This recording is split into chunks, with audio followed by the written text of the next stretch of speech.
Hello everybody welcome to our YouTube channel.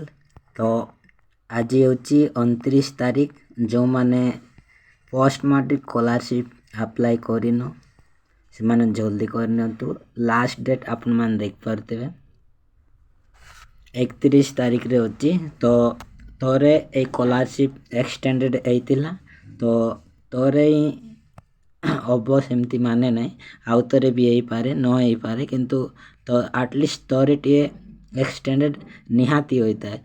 जदि एबे जदि मु कोई भी नेक्स्ट मंथ रे एक्सटेंड होबो कि नहीं तो मे भी न यही पारे। सेति पय आपण माने आज किंबा आसंता काली 2 दिन भितरे जल्दी जाएगी जता शीघ्र अप्लाई कर दियंतु। जो माने स्टेटस चेक करबा पय चाहछंती से माने स्क्रीन रे देख पारतबे लॉगिन ऑप्शन सिंपल तार ऊपर क्लिक कर देबे।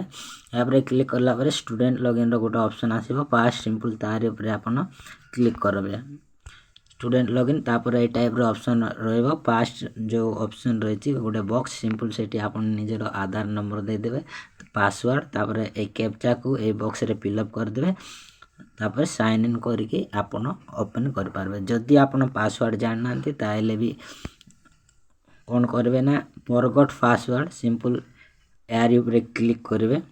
एटी क्लिक करला परे आपण एटी निजर आधार नंबर दे देबे तापर ए कैप्चा को एटी फिलअप करके गेट ओटीपी रे आपण क्लिक करबे। तापर आपण जो मोबाइल नंबर रे आधार नंबर से लिंक अछि मोबाइल नंबर सेटी ओटीपी जीवो से ओटीपी को आपण देकी दे देबे।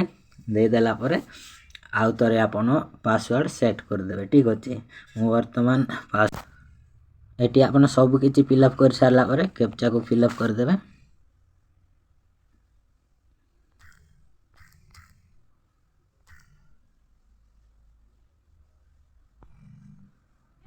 तो आपण मान देख पारतबे ओपन हो जायछि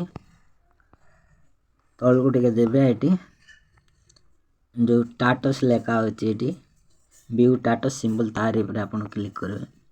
एटी क्लिक करला परे ए टाइप रो आपणकर थिबो को लेवल रे जायछि एटी आपण जानि पारबे। जदि आपणकर कोनोसी भी भूलभाल थिबो ताले आपण कोन करबे ना ए साइड रे देखि देबे।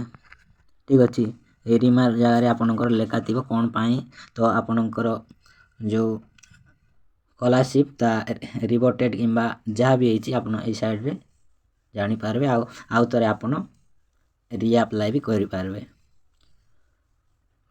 एटा तला गोटे छोटिया इन्फॉर्मेशन। जदि वीडियो टी भल लागितबो ताले अन्य सांग साथी को मदद शेयर कर देबे।